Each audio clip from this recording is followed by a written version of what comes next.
살아계신 하나님 아버지, 감사와 찬송과 영광을 올려드립니다. 아멘. 하나님의 은혜로 오늘도 생명을 주시고 새날을 허락하시고 건강 주시고 저희들의 발걸음을 아버지의 집으로 옮겨주셔서 하나님께 예배하며 하루를 시작하게 하시니, 찬송과 기도와 말씀을 들음으로 시작하게 하시니 하나님 감사합니다. 아멘. 아버지 하나님, 누구에게나 오픈되어 있고 열려있으나 오지 못하는 이 자리, 저희들을 이끌어 주시고 인도하시고, 그래서 이 자리에 하나님께 예배하며 말씀을 전하고 듣게 하시니 주님 하나님 감사합니다. 아멘. 아버지 하나님, 하나님 앞에 나온 한 심령의 마음을 이 시간 주장하셔서 주여 온전히 하나님 아버지의 말씀을 아버지의 음성으로 뜻으로 잘 듣고 받을 수 있도록 이 시간을 주장하여 주옵소서. 아멘. 오늘 한 날을 살아갈 때에 오늘 주시는 말씀을 가슴에 새기고 기준으로 삼고 그 말씀에 순종하며 사는 복된 한 날이 되게 하여 주옵소서. 아멘. 예수 그리스도 이름으로 축복하며 기도 올리옵나이다. 아멘. 아멘. 오늘 이제 3장 하박국 마지막 장입니다. 오늘 말씀을 보고 내일부터는 이제 스파냐서로 넘어가게 될 텐데, 1장과 2장에서 하박국 선지자의 질문과 그에 따른 대답을 통해서 왜 하나님께서 유다 백성을 그냥 두시는지, 그리고 바벨론이 하나님의 선민들을 핍박하고 수탈하는 게 왜 그게 옳은지, 왜 그렇게 하시는지, 여러 가지 질문을 하박국 선지자가 했어요. 그에 따른 대답을 또 하나님께서 하셔서 그것을 기록했고, 어느 정도 궁금증과 의아함이 좀 해소가 됐고, 3장에서 이제 하박국 선지자가 기도를 하는데, 하박국의 기도라라고 되어 있고 시기 오롯에 맞췄다 이렇게 되어 있잖아요. 근데 이 시기 오롯이라는 말의 뜻은 만가 또는 그 애가 이런 뜻이거든요. 만가는 장례식 때에 상역분들이 부르는 노래라고 되어 있는데 애가에 해당한다라고 더 보시는 게 맞을 것 같고, 시편에 나오는 셀라 이런 표현이 많이 나오잖아요. 이게 노래할 때 이제 들어가는 어떤 그러한 말인데, 이거를 시기 오롯이라는 어떤 음률에 맞춰서, 그러니까 우리가 곡조 있는 기도라고 그러잖아요, 찬양을. 근데 시편을 읽을 때 그냥 우리가 말하듯이 읽은 게 아닌 건 거죠. 음을 붙여가지고 악기를 연주하면서 그렇게 했던 거죠. 이스라엘에 가신 분들은 그 이스라엘 유대인들 이렇게 기도하는 거, 뭐 통곡의 벽에서 이렇게 기도하는 거 이렇게 보시면 약간 음을 타요. 이 음률이 있는 것 같아. 우리처럼 뭐 하나님께서 이렇게 말씀하셨, 뭐 하나님 아버지 뭐 이렇게 하는 게 아니라 이렇게 흥얼거리면서 한단 말이에요. 그런 걸 보게 되는데, 여기서도 시기 오롯이라는 그러한 형식에 맞춰서 하박국 선지자가 기도한 것이라고 1절에 말씀합니다. 자, 2절에서는 이 일을 아무튼 수년 내에 빨리 좀 해주십시오 라고 간구를 해요. 결국은 유대 민족에 대한 선민에 대한 구원을 수년 내에 좀 빨리 좀 해주시고 부응하게 해주시고 긍휼을 잊지 마시고 이런 노래를 합니다. 그래서 이 하나님의 영광과 권능, 그리고 하나님의 심판과 구원을 노래하고, 마지막에는 어떤 어려움이 있더라도 하나님을 신뢰하고 믿음으로 기다리겠다는 신앙 고백으로 끝맺고 있는 거예요. 우리가 잘 아는 무화과 나무가 무성하지 못하고 포도나무가 없고 열매가 없고 감람나무 소출이 없고 밭에 먹을 게 없고 양이 없고 외양간에 소가 없고, 이 말은 식생활이라든지 종교, 사회, 농사 모든 분야에서 피폐가 됐을지라도, 모든 분야에서 완전히 피폐해졌을지라도 그래도 나는 하나님으로 말미암아 기뻐하고 구원을 기다리고 하겠다라는 하박국 선지자의 그 믿음을 마지막에 이제 신앙을 고백하는 것으로 끝맺고 있어요.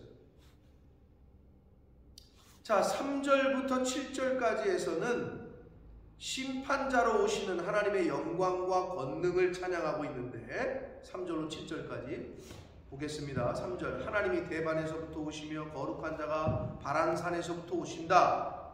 대만은 예루살렘 남쪽의 시내산을 뜻하는 것으로 봅니다. 시내산. 그리고 바란은 시내산과 가데스 바네아 사이에 있는 산, 하나님과 선민과의 언약과 하나님의 임재를 상징하는 산으로 봐요. 거기서부터 오신다. 그의 영광이 하늘을 덮었고 그의 찬송이 세계에 가득하다. 심판자로 오시는 하나님의 영광을 찬양하고 있어요. 4절 그의 광명이 햇빛 같고 광선이 그의 손에서 나오니 그의 권능이 그 속에 감추어졌다. 큰 권능을 가지고 오시는 하나님을 묘사를 했고 5절 역병이 그 앞에서 행하며 불덩이가 그의 발밑에서 나온다. 심판주로 오시는 거니까 이제 모든 권능과 능력을 가지고 오시는 일을 이렇게 표현해요. 모든 질병, 불덩이, 하나님의 심판, 열병 이런 걸 뜻하는데 다 그의 발밑에서 나온다는 거예요. 심판자가 되시는 하나님을 그렇게 묘사합니다. 6절 그가 서신즉 땅이 진동하며 그가 보신즉 여러 나라가 전율하며 영원한 산이 무너지며 무궁한 작은 산이 엎드려진다. 영원한 산 그리고 무궁한 작은 산은 세상의 권력과 위정자들의 권세를 의미해요. 이 세상에 있는 사람들의 권력, 권세 이런 것들이 흩어지고 전율하며 라는 말은 흩어진다라는 뜻이고 흩어지고 엎드려지고 하나님의 행하심이 예부터 그러하셨다. 하나님 앞에 교만하고 하나님 앞에 불순종한 사람들은 하나님이 그렇게 흩으시고 엎으시고 옛날부터 그러셨다는 거예요. 7절 내가 본즉 부산의 장막이 환난을 당하고 부산은 구스, 에티오피아, 오늘날의 에티오피아를 뜻하고 그리고 미디안 땅의 휘장이 흔들린다. 미디안은 구약성경에 보면 기드온과 300용사에 의해서 패망을 당했던 패했던 그 땅을 족속을 말하죠. 그래서 구스와 그리고 미디안 땅의 휘장이 흔들린다. 그러니까 심판주로 오시는 하나님의 권능과 영광을 그렇게 찬양을 7절까지 했고 8절부터 15절까지에서는 하나님이 심판하시는 모습을 아주 역동적으로 묘사를 해요. 그리고 심판 후에 구원 사역을 찬양하는 그러한 내용이 8절부터 15절까지인데 여호와여 주께서 말을 타시며 구원의 병거를 모시오니 강들을 분이 여기심이니까 강들을 노여워하심이니까 바다를 향하여 성내심이니까 라고 말을 했어요. 근데 여기서 강들 그리고 바다를 하나님이 왜 강에 대해서 분을 내시고 바다에 대해서 화를 내시겠어요? 굉장히 은유적이고 비유적인 표현이겠죠. 왜? 인류의 문명은 강을 따라서 발달을 했잖아요. 그래서 여기는 메소포타미아 강의 주변에서 큰 권세를 누렸던 바벨론, 나일강의 이집트의 나일강, 그러면 어디예요? 애굽이죠. 나일강이 대표하는 애굽, 메소포타미아의 그 강이 대표하는 바벨론, 그러니까 바벨론과 애굽에 대한 분노, 하나님의 심판으로 해석을 합니다. 9절 주께서 활을 꺼내시고 화살을 바로 쏘셨다. 하나님의 심판의 어떤 역동적인 모습을 활 쏘는 군사에 비유해서 이야기를 했습니다. 그리고 주께서 강들로 땅을 쪼개셨다. 아주 바벨론이나 애굽 땅에 대한 심판의 모습을 이렇게 역동적으로 묘사를 했어요.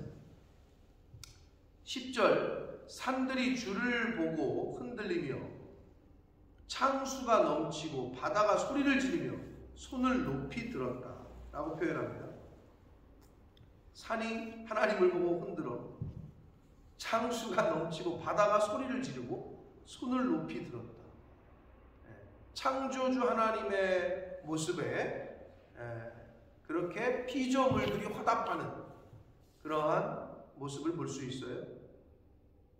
굉장히 참 문학적이기도 하면서 은유적이고 비유적인 표현을 썼습니다. 날아가는 주의 화살의 빛과 번쩍이는 주의 창, 화살과 창은 하나님의 심판을 의미하겠죠. 주의 창의 광채로 말미암아 해와 달이 그 처소에 멈췄다. 해와 달은 1월 성신, 즉 당시 사람들이 숭배하던 우상을 말해요. 그래서 멈췄다. 하나님의 심판을 받아서 이제는 멈췄다는 거고. 12절, 주께서 노를 바라사 땅을 두르셨으며 분을 내사 여러 나라를 밟으셨다. 심판장으로 오시는, 심판주로 오시는 하나님의 모습. 13절, 주께서 주의 백성을 구원하시려고. 이제 심판이 끝나. 심판은 예수 그리스도의 재림은 그리고 십자가는 두 가지 의미라고 늘 말씀드렸어요. 구원과 심판. 재림하셔서 오셔서 뭐 하셔? 심판주로 오시지. 시험을 보면 어떻게 돼? 장학금 받는 사람이 있고 매 맞는 사람이 있고. 그러니까 두 가지의 미닝을 다 갖고 있는 거죠. 심판하신다는 것은 칭찬받는 사람이 있다는 거예요. 바로 그런 의미가 담겨져 있어요. 그러니까 심판이 끝나자 바로 구원에 대한 이야기가 나오는 거예요. 주께서 주의 백성을 구원하시려고. 그래서 심판하신다는 거예요. 기름 부음 받은 자를 구원하시려고. 그래서 오신다는 거예요. 나오사 악인의 집에 머리를 치시며 그 기초를 바닥까지 드러내셨다. 머리부터 발끝까지 아주 그냥 철저하게 그리고 완벽하게 완전하게 하나님이 벌하신다 라는 뜻으로 보시면 됩니다. 14절, 그들이 회오리바람처럼 이르러 나를 흩트려 하며. 나라고 하박국 선지자가 1인칭을 썼지만 자신과 이스라엘 백성들, 선민들을 동일시하고 있는 표현이라고 보시면 됩니다. 그러니까 대적들이 회오리바람처럼 와가지고 이스라엘 선민들, 하나님의 택하신 백성들을 흩으려고 하며 가만히 가난한 자를 삼키기를 즐거워하나 오직 주께서 그들의 전사의 머리를 그들의 창으로 찌르셨다. 대적자들, 바벨론, 이 당시로 말하면 그 어떤 지도자들, 우두머리들, 그게 머리잖아요. 하나님께서 치셨다. 15절, 주께서 말을 타시고 바다 곧 큰 물의 파도를 밟으셨다.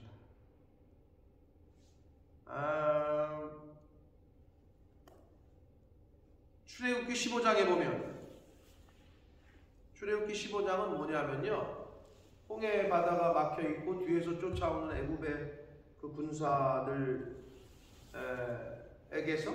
하나님이 구원을 하시잖아요. 그 얘기거든요. 홍해 바다에서 구원하시는 그 사건. 바벨론 포로 유수가, 바벨론 포로가 끝나고 바벨론으로부터 귀환하는 거를 제2의 출애굽으로 본단 말이에요. 애굽에서 종노릇 했잖아요. 하나님이 구원시켰지. 출애굽 사건. 바벨론에서 노예로 끌려가가지고 포로로 끌려가서 70년을 살았어. 그리고 다시 귀환해. 요거를 제2의 출애굽으로 본단 말이에요. 네? 그래서 바다 곧 큰 물의 파도를 밟으셨다. 홍해에서 이스라엘 백성들을 구출하신 하나님을 찬양하는 게 출애굽기 15장에 나오거든요.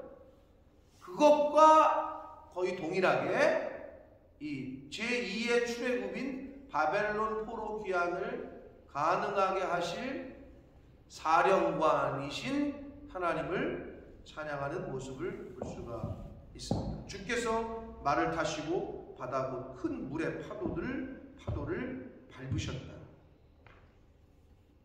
자, 15절까지가 하나님의 심판의 그 역동적인 모습을 묘사하고 구원 사역을 찬양하는 모습이었고, 이제 16절부터 마지막 절까지 해서는 심판당하는 자이지만 심판당하는 입장에서의 이스라엘 백성들의 두려움을 토로하고, 사실 두렵죠.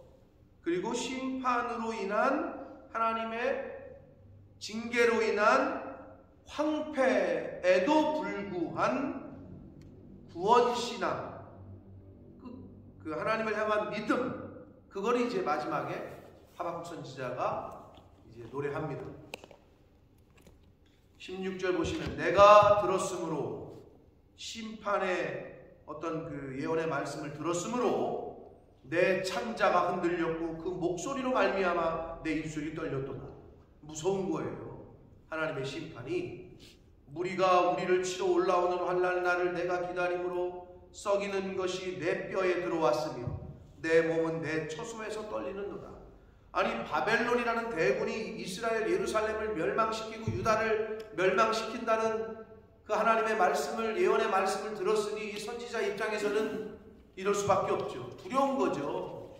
그걸 지금 솔직하게 토로를 했어요.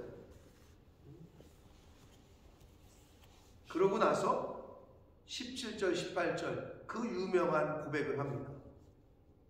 17절 비록 무화과 나무가 무성하지 못하고 포도나무에 열매가 없고 감람나무에 소출이 없고 밭에 먹을 것이 없고 우리의 양이 없고 외양간에 소가 없다. 이 말은 실생활의 모든 분야에서 종교, 의료, 주택, 농사, 의식주 모든 분야에서 피폐해지고 완전히 황폐해지죠. 왜? 아니, 적군이 쳐들어와가지고 싹 쓸어가는데, 여러분 오늘날에는 뭐 그런 게 없지만 옛날에는 전쟁을 해가지고 지잖아요. 사람들 다 죽고 있는 거 다 빼앗기고 겁탈당하고 말도 못해. 그런 피폐함과 황폐함, 이거를 지금 이렇게 표현한 거예요. 그럴지라도 18절 나는 여호와로 말미암아 즐거워하고 나의 구원의 하나님으로 말미암아 기뻐하겠다 라고 말해요. 현실의 모든 문제를 뛰어넘는 자신의 신앙을 노래하고 있어요. 상황에, 내 지금 처한 현실의 모든 문제를 뛰어넘는 자신의 신앙을 선포하고 노래하고 있습니다. 하나님으로, 나의 구원의 하나님으로 말미암아 기뻐하리라 이렇게 되어 있잖아요. 근데 여기서 말미암아, 여호와로 말미암아, 하나님으로 말미암아 라고 번역한 한글 성경이 이렇게 번역했는데, 킹제임스 버전은 in 안에서 라고 번역을 했어요. 원문에도 이렇게 번역할 수 있는, 즉 여호와 안에서, 하나님 안에서, 이 말은 말씀 안에서, 이 말은 교회 안에서 라고 해석할 수 있어요. 예수 그리스도 안에, in Christ. 여러분, 하나님 안에 있을 때 교회 안에 구원이 있습니다. 아멘. 교회 밖에는 없는 거예요. 말씀 안에 있어야 여러분이 은혜를 입고 구원을 얻습니다. 아멘. 말씀 밖에는 없어요, 구원이. 그거를 늘 명심하시고, 그 말을 지금 여호와 안에서 즐거워하며 나의 구원의 하나님 안에서 기뻐하겠다, 이렇게 보시면 됩니다. 주 여호와는 나의 힘이시라. 나의 발을 사슴과 같게 하사. 사슴이 얼마나 점프를 잘 뜁니까? 빠르고 가볍고 나를 나의 높은 곳으로 다니게 하실 것이다 라고 하면서 이 찬양을 끝맺고 있습니다. 나의 구원, 나의 힘은 하나님이시다 라고 하박국 선지자는 고백합니다. 저와 여러분의 고백이 되어야 될 줄 믿습니다. 아멘. 저와 여러분의 구원, 저와 여러분의 힘은 포도나무가 아니에요.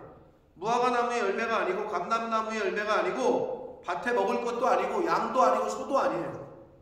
이건 뭐냐? 우리 눈에 보이는 이 현실, 그리고 오늘날 물질 만능주의, 재물로 대변되는 이 세상 것이 아니라는 거예요. 이 세상 것이 우리에게 평안을 가져다 주지 않아요. 돈이 있으면 편하죠. 편한데 평안을 살 수는 없어, 돈으로. 평강, 평안, 이거를 돈으로 살 수는 없어. 그거를 착각해, 근데 사람들은. 그게 세상에 미혹하는 영의 속임수예요. 돈이 많으면 편할 걸, 네가 다 모든 게 해결될 거라고 이렇게 세상은 몰아간단 말이에요.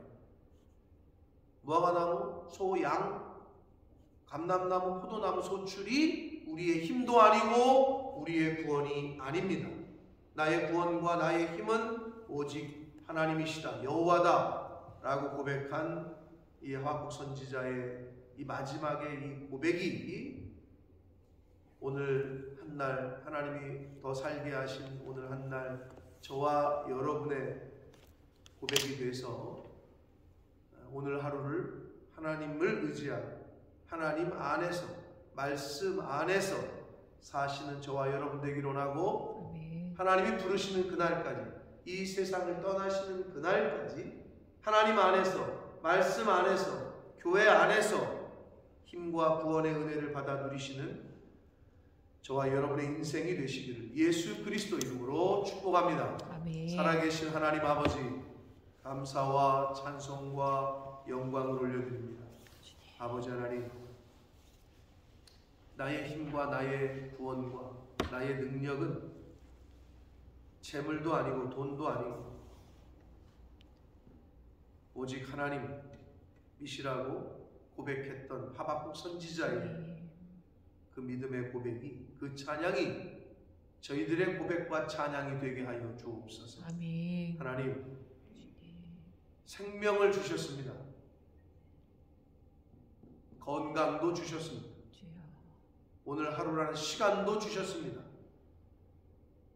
하나님 안에서, 말씀 안에서, 주의 임재 안에서 행하고 살아가는 복된 삶이 되도록 주님 은혜 내려 주옵소서. 아멘. 하나님 밖에서, 말씀 밖에서, 교회 밖에서 살지 않도록 주여 은혜 내려 주옵소서. 아멘. 예수 그리스도 이름으로 축복하며 기도드리옵나이다. 아멘.